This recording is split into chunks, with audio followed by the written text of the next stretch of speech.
இன்னும் 5 நேரத்தில் எப்போ எது நடக்கும் தெரியாது. காலையில் பையன் பதறி அடிச்சு எந்திரிச்சான். அப்பா அப்பா ஓடியாப்பா ஓடியாப்பா. என்னடா நான் இன்னைக்கு தாத்தா சாகுற மாதிரி கனவுண்டேப்பா. அதெல்லாம் சும்மாடா, கனவு பழிச்சுக்கிட்டா இருக்கு, போ பள்ளிக்கூடம் போ அப்படின்ட்டு. அதே மாதிரி 11 மணிக்கு நெஞ்சு வலிச்சு நுரத்தில் செத்து போயிட்டார் தாத்தா.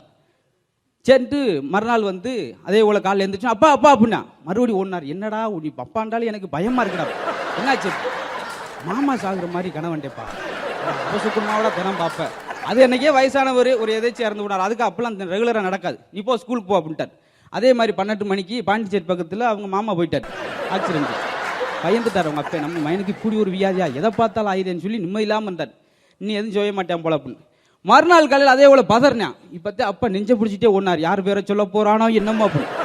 போனேன்னா அப்பா அப்பா கோச்சிக்கிறாயப்பா, நீங்கள் சாகுற மாதிரி கனவன்ட்டே அப்படின்னு அவர் அப்படி சொல்லிவிட்டார். அதை பாதி அங்கே விட்டு இங்கே வந்துட்டியா. ஆஃபீஸுக்கு போன போட்டு லீவை சொல்லிட்டு இன்னைக்கு எங்கே போகக்கூடாதுன்னு சொல்லி வீட்டில் லைட்டை போட்டு டயத்தை பார்த்துக்கிட்டே இருக்கார். ஏன்னா காலையில் 6 மணியை கடந்துட்டோம்னா தப்பிச்சுரும்டான்னு சொல்லி பார்த்துக்கிட்டே இருக்கார். 3 மணிக்கு முக்காடை போட்டு உட்காந்துருக்கார். வரைக்கும் வீட்டுக்குள்ளே லைட்டை போட்டு உட்காந்துருக்காரு. 6 மணியை தாண்டிடுச்சு. அப்பா தப்பிச்சோம்டா.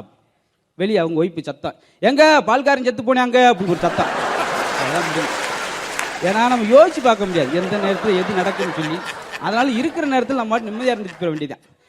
போய் அவங்க அப்பாட்ட சொல்லியிருக்கேன், அப்பா நான் அந்த பிள்ளையை லவ் பண்ணுறேன்ப்பா அப்படின்னு. டேய் அந்த பிள்ளையை லவ் பண்ணாது. ஏன்ப்பா அப்படின்னு. அது உனக்கு தங்கச்சி முறை வேணும்ப்பா. ஏன்ப்பா அதெல்லாம் உனக்கு தெரியாது, தங்கச்சி முறை வேணும்டா, அதோட பக்குவமாக இருந்துக்கிறேன். சரிப்பா போயிட்டு அம்மாட்ட போயிடுச்சேன். என்னம்மா நான் அந்த பிள்ளையை முத லவ் பண்ணுறேன், அப்பா தங்கச்சி முறை வேணும்ன்றாரு. நீ லவ் பண்ணுறா? ஏன் அவர் உங்கள் அப்பா இல்லாடான் இருக்கார் அந்த அம்மா.